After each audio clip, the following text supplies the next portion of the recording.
মন দিয়ে সবাইকে পড়তে হবে, তোমাদেরকে মন দিয়ে পড়তে হবে, তাহলে তোমরা সরকার থেকে উপবৃত্তি পাবে।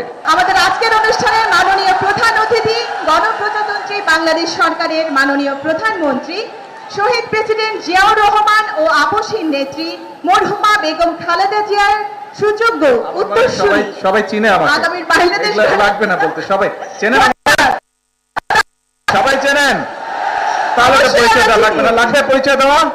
লাগবে না। আসেন কথা শুরু করি। বিসমিল্লাহির রহমানির রহিম।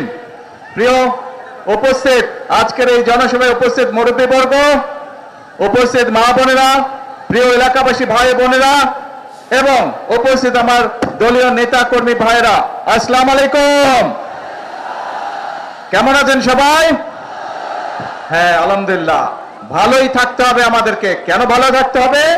কারণ আমরা একটি কথা বলি, কি সেই কথা? করব কাজ, জানা আছে তারপরেটাকে, ইয়েস। এবং সেজন্যই আজকে আমরা যেই খাল প্রায় 48 বছর আগে শহীদ রাষ্ট্রপতি জিয়াউর রহমান খনন করে গিয়েছিলেন, তারপরে সময়ের পরিক্রমায় খাল হয়ে গিয়েছে। এবং এই খালটি যখন বন্ধ হয়ে গিয়েছে, তার ফলে বহু কৃষক, এই যে আমার পাশে এক কৃষক ভাই বসে আছে, ওনার কথা একটু আগে শুনলেন আপনারা, যে এই খাল আমরা খনন করতে পারলে, শহীদ জিয়া যখন খনন করেছিলেন, তার ফলে এই এলাকার কৃষক ভাইদের সুবিধা হয়েছিল। প্রায় 2000 কৃষক পরিবারের সুবিধা পেয়েছে।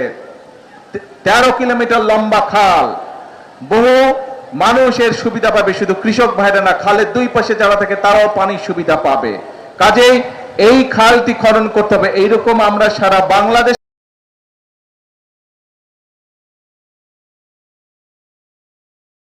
1000 কিলোমিটার খাল খনন করব ইনশাআল্লাহ আগামী 5 বছরে। কারণ আমরা বাংলাদেশকে খাদ্যে স্বয়ংসম্পূর্ণ আছে, আমরা আরো খাদ্য উৎপাদন বৃদ্ধি করতে চাই বাংলাদেশের, যাতে খাদ্যের জন্য কোনো মানুষকে কষ্ট পেতে না হয়।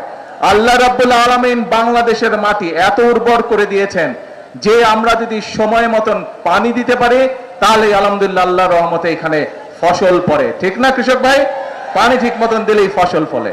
এখন প্রিয় ভাই বোনেরা, এই যে আমরা খাল খনন করব, এই কথাটি কবে বলেছিলাম বলেন তো? হ্যাঁ, কবে?